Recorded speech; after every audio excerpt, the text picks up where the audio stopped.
Hi, this is Asa, and welcome to my audio experience.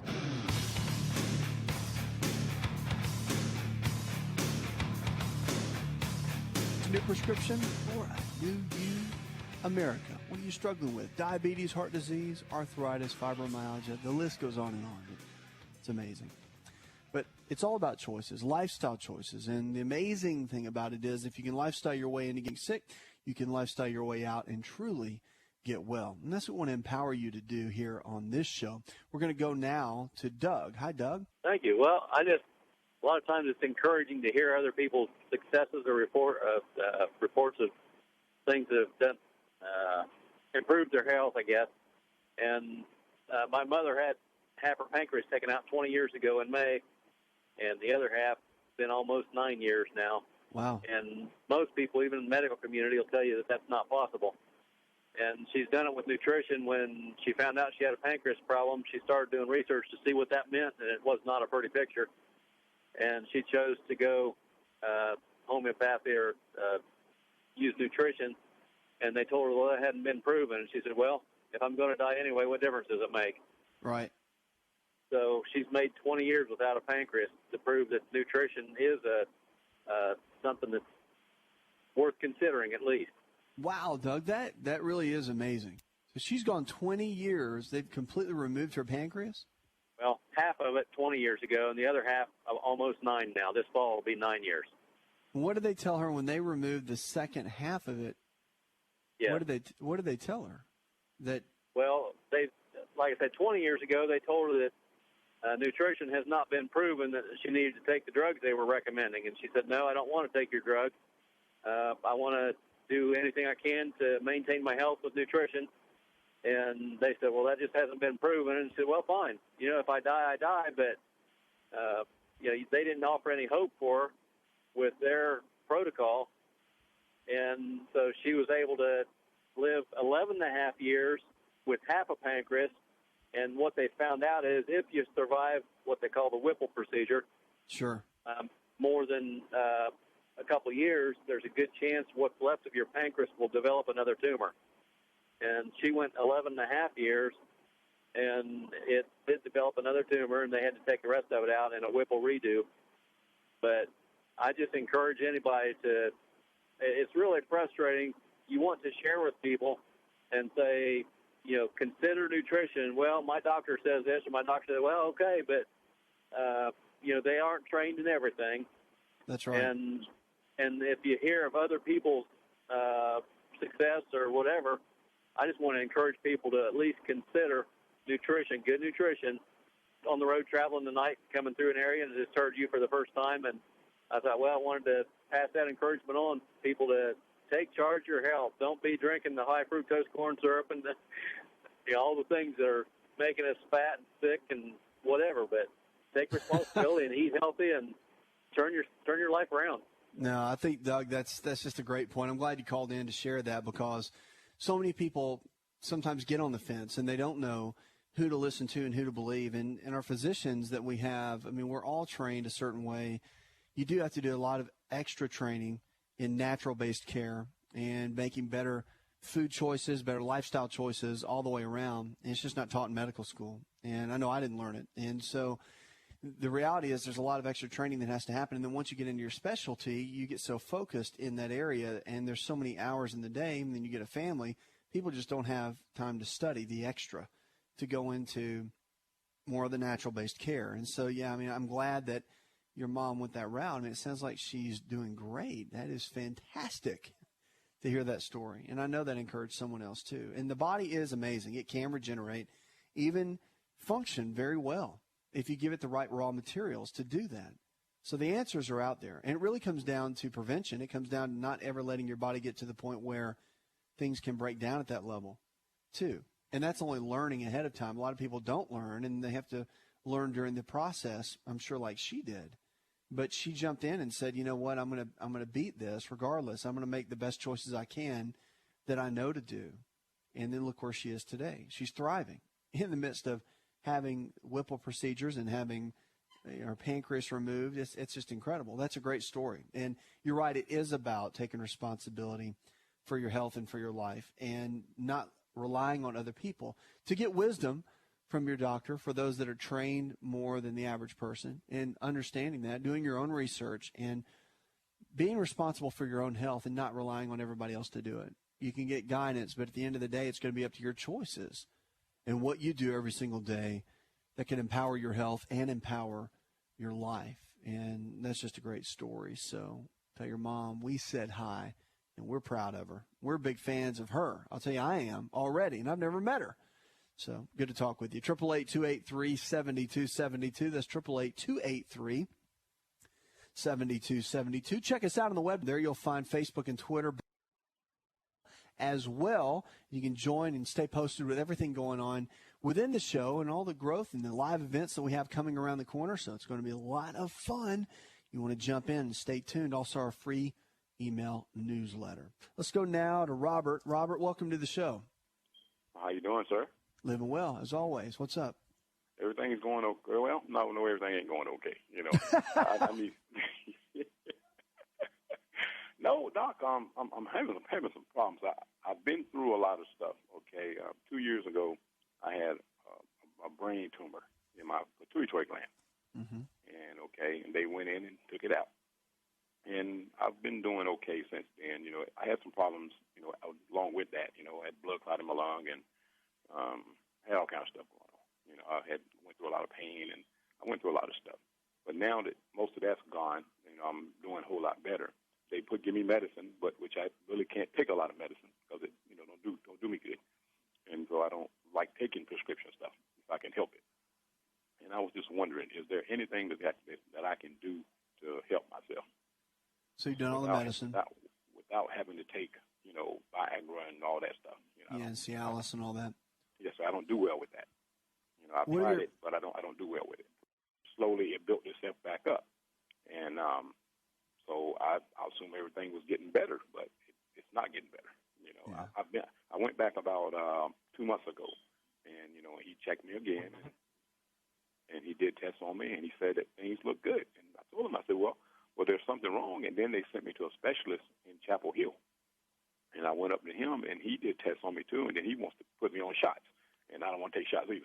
Yeah, I got it. So, you know, I don't want to do a lot of drugs and stuff if I can help it. Do you ever get erections? No, sir, I can't really. Well, I can, but it's not a firm one. And not a firm one. And what is your age? I'm 51. 61? Well, 50. I'll be 51 in October. 51, okay. All right, let's do this. There are some options, and I'm going to tell you about those and some of the physiology behind it too, about erectile dysfunction and some of the reasons of what causes it, what you can do to potentially get out of it without having to take the medication. There are some natural options out there based on research, not just hearsay, and they can be very helpful. So why don't you do this? Hang tight, and we'll go into this commercial break, and we're going to talk more about erectile dysfunction, something that so many guys are dealing with. You're definitely not the only one. And we'll get into that when we come back. Hi, it's Asa. I'm giving you a copy of my best-selling book for free to help you in your health journey today. I'll pay for the book. All you do is just cover the small shipping and handling costs. Go to asarx.com and get your free book today.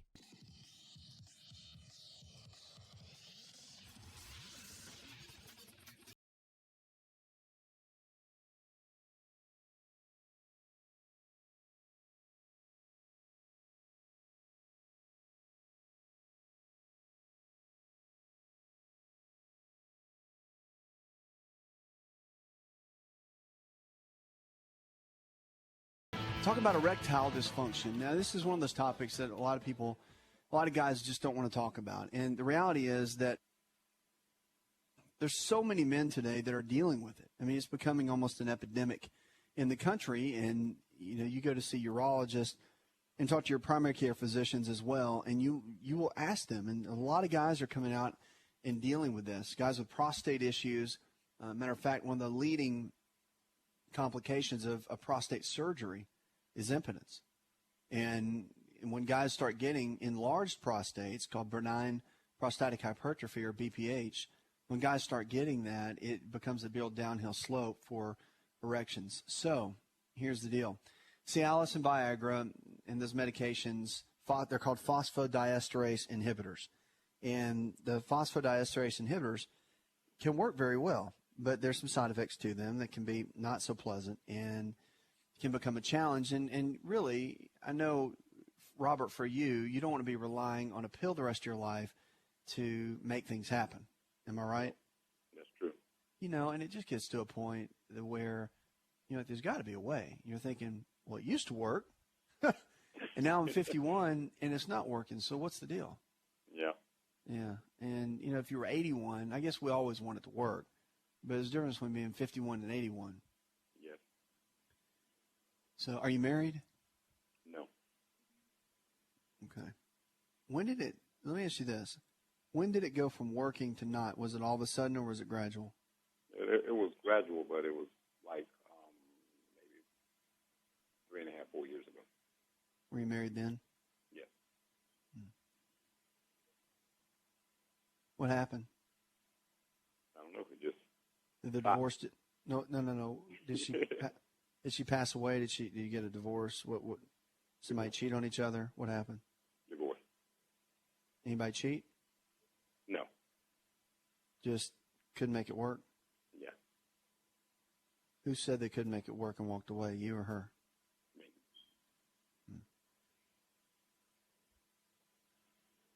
How long ago was that?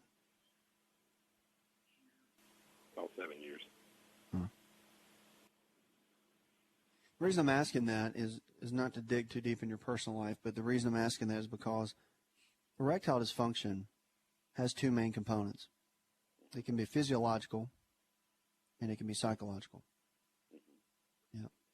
And there's a strong psychological component. It's usually about 70-30, 70 psychological, 30% physiological. And so usually if there's an issue, just know that somehow, some way there is, you know, an issue in that area that's got to be worked on. And I'm not a counselor. I don't know what that is. That might be something you want to go talk with a pastor or counselor or someone that you trust and maybe start digging a little bit in there somehow, some way. Okay. I'm just letting you know that.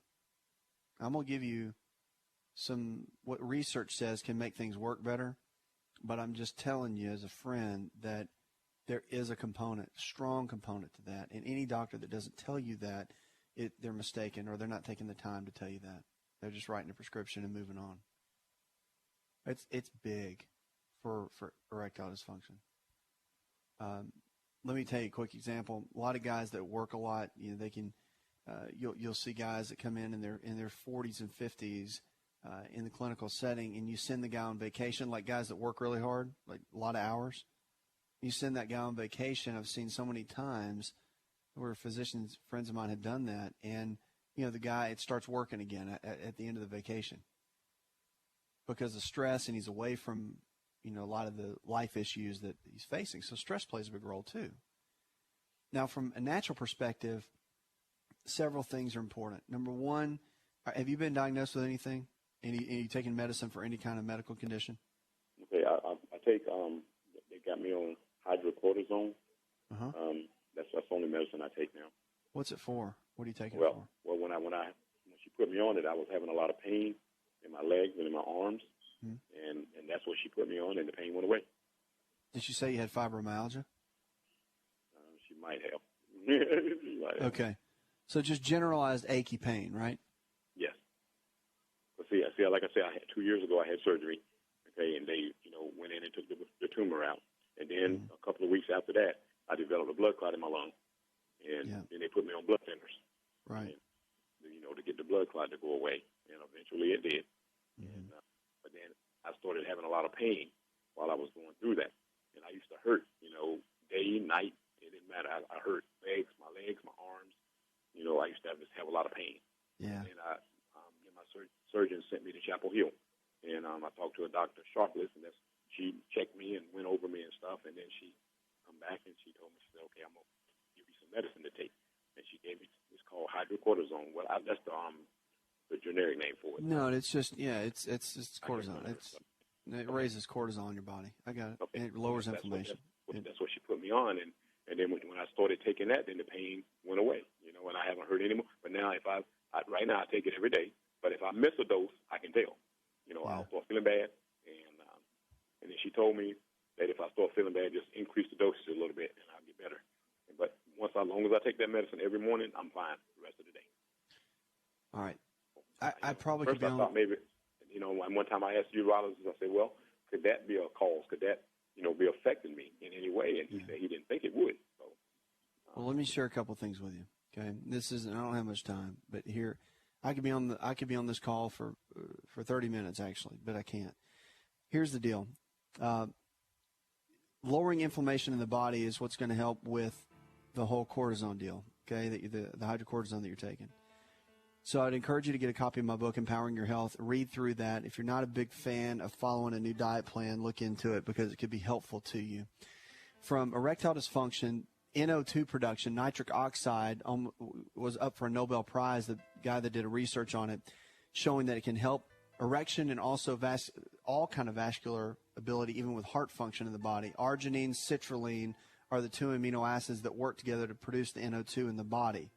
So you want to look up NO2 and the research on that. There are supplements they make for that. Also, tribulus can help with testosterone levels and also luteinizing hormone in the body. Can be very helpful. And working out with weights 3 days a week has proven to raise growth hormone levels, which can help with erections as well.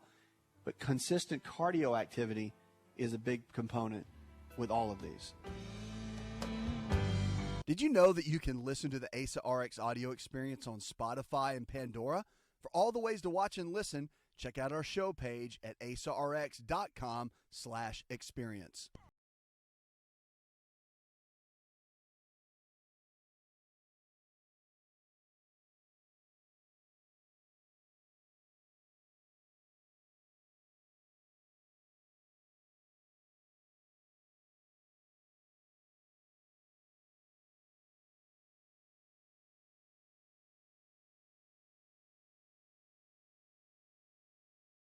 And money. Well, I'm a big fan of prevention all the way around with medicine and healthcare, and I think we need to do more of that. But obviously they're saying now with the American Heart Association, they're coming out saying the researchers now with the direct and indirect cost of heart disease topping $450 billion, that's with a B, $450 billion. And ultimately we can't afford not to, which was Dr. Weintraub, who's an MD and chairman of the committee, wrote in an AHA policy statement in a news release. The statement summarizes recent research on the value of heart disease prevention and calls for individuals at the local, state, and federal policymakers to take action as a sound investment in future financial and physical health of our country. And they're saying a couple things about it, which I think are interesting. They're saying people don't often realize the power to stay healthy is in their own hands. Thank you, Dr. Weintraub. See, I knew everybody would catch on. So it's in the power of our hands. We've got to take responsibility for our health. He said, but it's not something many individuals or families can do alone. It takes fundamental changes from a society as a whole. It takes coaching. It takes a mental decision that you want to get well. It takes a shift in the parents, which will shift into the kids. And I'm telling you right now, if we as a country would jump in, we would change our lifestyle. We would teach our kids how to eat healthy. Then they would teach their kids, which would be your grandkids, and you would literally change a generation. I don't know about you, but I want to be a generation changer. I don't want to sit around and be sick and tired like my family members have been. Who's going to take a stand? Who in your family is going to break that genealogy line and is going to stick draw a line in the sand and say enough is enough? Because remember, we get sick for 3 different reasons. Genetics, number one. It's what we were handed down with. Okay, that's a small part of it. Then you got nutritional deficiencies, which we do to ourselves by eating the wrong kind of foods over and over again. And then toxicity from the environment, from the air that we breathe, the water we drink, the foods that we eat. So there's a toxic environment around us that we can control. And if we teach that to our kids, we create a better environment, better lifestyle choices, teach that to our kids, we're going to create healthier generations. And according to this study, will lower costs for heart disease. I mean, it doesn't take a rocket scientist to figure that out. So the real key is, in all of this, is to focus on what you can do, not what you can't do. That radical choices, radical changes in your life will produce radical results, but you have to be willing to do that. No one else will take responsibility for you but you. No one will. Your doctor won't, friends, family members, coworkers, no one can take responsibility for your health but you. And so you have to be the one to be proactive about your health. And they even said recently in an article that what's the best exercise? People, obviously you've got to eat healthy, but they're saying there's a great exercise for heart health that will help with the prescription. It's aerobic exercise and drop weight off the waistlines, but they're saying the anaerobic exercise in higher intensity is very good as well. So they're saying aerobic plus resistance is the optimal program. Dr. Timothy Church, who studies exercise and disease at LSU, Pennington Biomedical Research Center in Baton Rouge, he said the findings told Reuters in this that it's in line with other research on physical activity. The Duke University Medical Center in Durham, North Carolina, randomly assigned 196 overweight sedentary adults to 3 different exercise programs, and they each did resistance training 3 days a week, working out on 8 different weight machines, targeting upper and lower body muscles. The second group did 2 hours of aerobic training in the week on gym machines, the equivalent of about 12 miles of walking and jogging. More than 1/4 of the exercisers dropped out of the study during the 8-month exercise, but in the end, the colleagues analyzed the pre-exercise and post-exercise status of these folks. And on average, people in the weight training group who completed the exercise program gained about 1.5 pounds and slimmed their waistline. The aerobic group lost an average of 3 pounds and half an inch from their waist, but both contributed to better heart prevention outcomes. So exercise does play a role, and I think that the combination of weights and cardio together, the aerobic and the anaerobic together, is your best bet. It really is in all the research, but you don't have to go for a long period of time. People think you have to go for an hour, 2 hours every day. It's not. If you could spend 30 minutes, you could do 20 minutes. Now that is, when I say high intensity, it means that you don't rest a lot in between sets. It means that you might do a set of bench press, and then you rest 30 seconds, and then you're doing your next set of bench press. So by the time you're done, you are sweating like a wild man or wild woman, and then you do your cardio at the very end. So 20 minutes of weights, you could do 10 minutes of high-intensity cardio, like an elliptical, or put the incline way up on the treadmill, and you can just walk that on an incline of like 10.0, 11.0. So whatever you've got to do to keep the intensity up, that type of exercise is what's going to produce the best benefit. It's going to give you lean muscle tissue. It's going to protect your joints, make them stronger, make the bones strong, increase bone density, and it's going to increase your heart health. So it's a win-win. And if you do that, even just minimum 3 days a week of that versus no days a week of that is going to make a huge difference in your overall health. So think about that. Powerful. 888-283-7272. That's 888-283-7272. Let's go to Bill now. Hi, Bill. Hi, how you doing? Living well. What's up, partner? Well, let's see if we can make this a little bit of fun and a little bit of serious. Let's do it. I got stuck with listening to you because I always, for 15 years, been listening to George Norrie and Art Bell. And the only thing I can get in Southeast Missouri was you guys and WLAC. That's great, though. And then I started paying attention, and I thought, that guy really knows what the hell he's talking about. So that's what I said. We're going to try to make this a little bit of fun, but serious. I'm 72 years old. All right. I've retired 4 times, quit doing that. Back in the television production business for Tea Party. I own a big recording studio, doing all kinds of music. In fact, a lot of times people come over here from your place, and I know pretty much everybody that's in your place. Okay. I was on the road for about 25 years. I worked with everybody, just about everybody there is. The old ones. Right. But my body is unbelievably resilient. It just does not quit, even at 72 years old. I mean, I can start bleeding, and it'll quit in about 5 minutes. I have had a prostate problem for about 20 years. Thought I was going to die last week. But it turned out my heart was fine. What I had was pneumonia. And then they gave me, let me see what the hell it is. amoxicillin. Okay. But I've been taking Flomax for years, and that works. It seems to work. I also take a couple of pills a day of, salt palmetto. But what my real problem is, I wake up in the middle of the night and I've got cramps in my legs. And somebody said it's calcium, so I started taking calcium. Okay. Did it help? I'm taking calcium 600 plus vitamin D or something. I don't know whether that's going to work or not. Well, I mean, since you've been taking it, have you noticed a difference? Now, you only get cramping at night when you're sleeping. Is that right? Yeah. And I'll wake up in the middle of the night and I'll stretch my legs out and, oh, my God, everything starts cramping up and I got to get out of bed and walk around for 5 minutes. Right. And that stops the cramps. Well, where do I go here? Is there anything better than this Flomax? Because my doctor seems to think, I should stay away from all these prostate things that are advertised on the radio. No, I disagree with that. I mean, here's the deal. Let's talk about the cramping. All right, the cramping is a mineral. It might be calcium, but it could be magnesium and it could be potassium.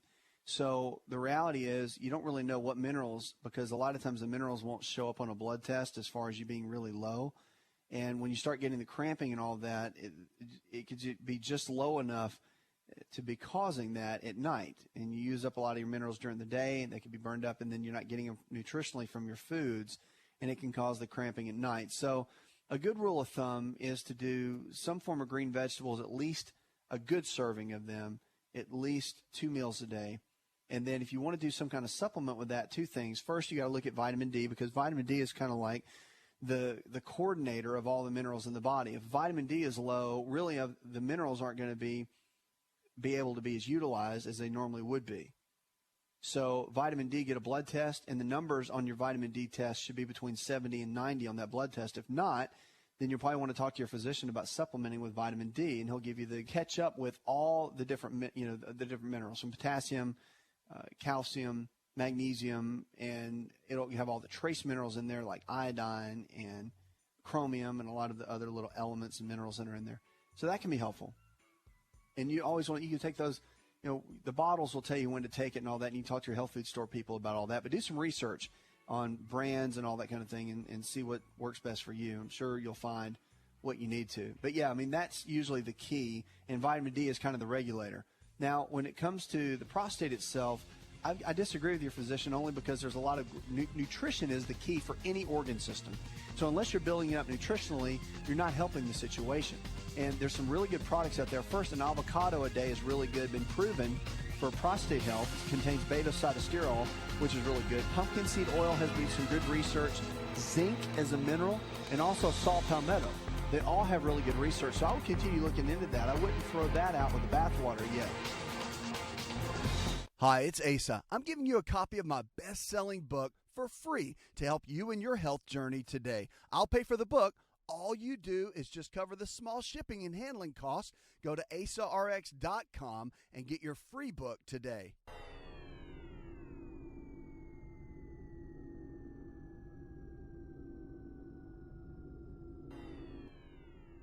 Connect with On Call Radio and watch On Call TV at InShapeNetwork.com.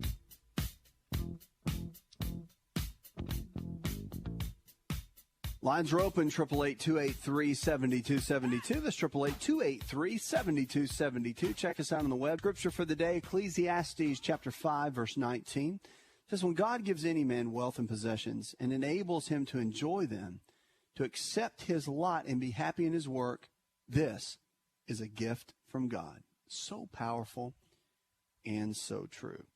Kids get extra calories, they're saying now, from foods outside the home. So even though parents may be trying to make a better environment in the home, they're getting it more on the outside. U.S. children are eating more, and the extra calories often come from foods eaten while they are away from home, whether it's at friends or school or whatever. So overall, children eat about 180 to 200 calories more a day than children did decades ago, according to a study by Jennifer Pott, a doctoral student at the University of North Carolina, Chapel Hill. We found that kids eat a relatively constant level of calories at home. But in addition to that, kids are eating an increasing number of calories outside the home. Fast food, including food taken home to eat, store-bought prepared foods are also fueling the rise in calories, she says. And the findings may help parents raise their children and reduce excess calories. The childhood obesity epidemic, now it's tripled in the last 30 years, according to the CDC, is something that we all need to be concerned about. And I think that as parents, having some kind of oversight of what your kids are doing, even outside the home, or laying principles in them and teaching them how, even though the food may be available, doesn't mean they need to eat it, and what it can do to them long term, especially in obesity. And I think one of the biggest challenges that we're finding today with the obesity issue with our kids is that parents are obese.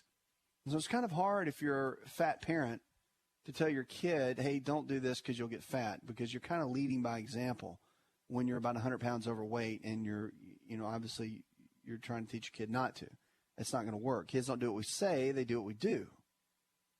So you might want to think about that a little bit. I think that's one of the biggest challenges we're facing in America right now. It's challenging, but it can change. But again, nothing changes until we change. And when we change, that's when everything changes, and life can go to another level for the better. 888-283-7272. Don't forget Facebook and Twitter. If you're not involved, we'd love to invite you. You can like us. You can follow us, whatever you want to do.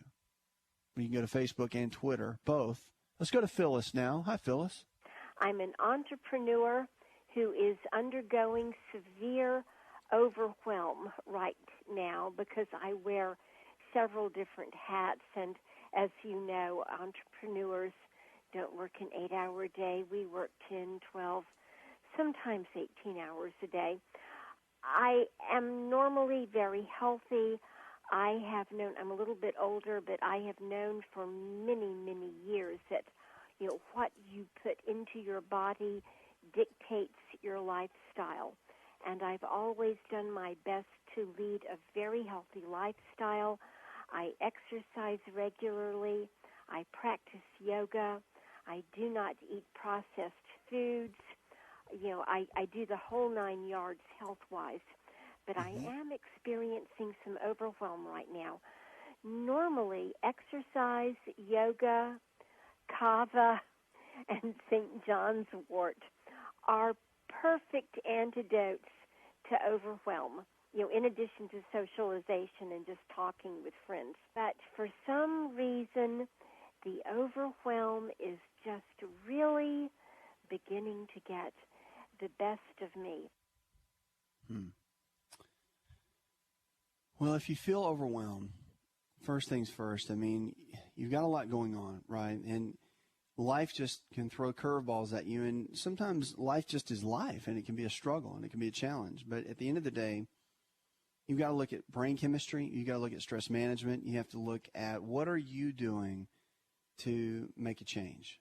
And even though life is throwing you some issues that you're having a hard time dealing with, that I would look at brain chemistry first. And a couple things. Acetylcholine is one of the main brain chemicals, but also GABA. And GABA is gamma-aminobutyric acid. And it's one of the neurotransmitters that really, when we change and we can build those neurotransmitters up, then our body can begin to chill out and handle stress in life a little bit better. And so understanding that is always a key. So let me share some nutritional items that could be very helpful that you might want to look up, all right, and do some research on. But for acetylcholine, there's certain foods that you can include in your diet that they've shown that can help the brain chemistry of acetylcholine. That's eggs, beef, nuts, cheese, and yogurt. Those foods have been shown to help with acetylcholine levels. And then also, there's certain supplements that can help too. Now, vitamin B5 is always a gold standard for brain chemistry, as well as B6. But for acetylcholine, phosphatidylcholine, which is called lecithin, and it's actually found in egg yolks. That's why the eggs were so beneficial in the foods that they listed that can help with acetylcholine levels. Now, GABA is another one, and that's the big one for anxiety. So when GABA levels are low, anxiety is high.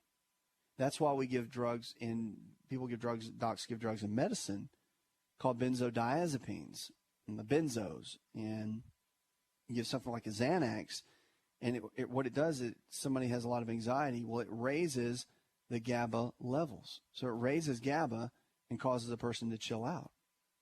So it's interesting how that whole deal works. And it's pretty powerful, too, at the same time.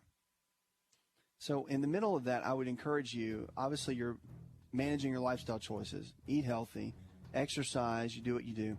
But it comes down to brain chemistry. It's kind of like weight loss. Weight loss at the end of the day, when you get down to those last 15 to 20 pounds, it really comes down to the hormones. And balancing hormones is a real big key, whether it's thyroid, estrogen, progesterone, whatever. So for stress and stress management, usually it comes from brain chemistry. GABA, acetylcholine are the two.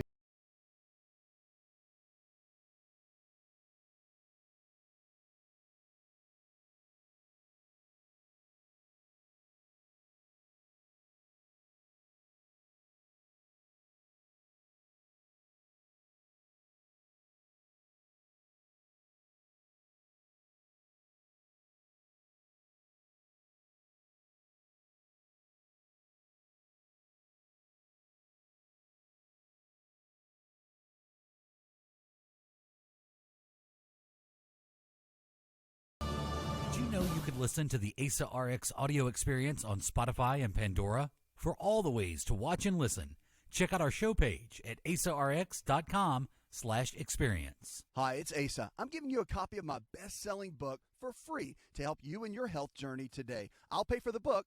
All you do is just cover the small shipping and handling costs. Go to asarx.com and get your free book today. This episode is over, but check episode notes for links to products and services you've heard about on this episode. Thanks for listening and subscribing. Please share the Asa Rx audio experience with others and stay in touch by giving us your comment or review.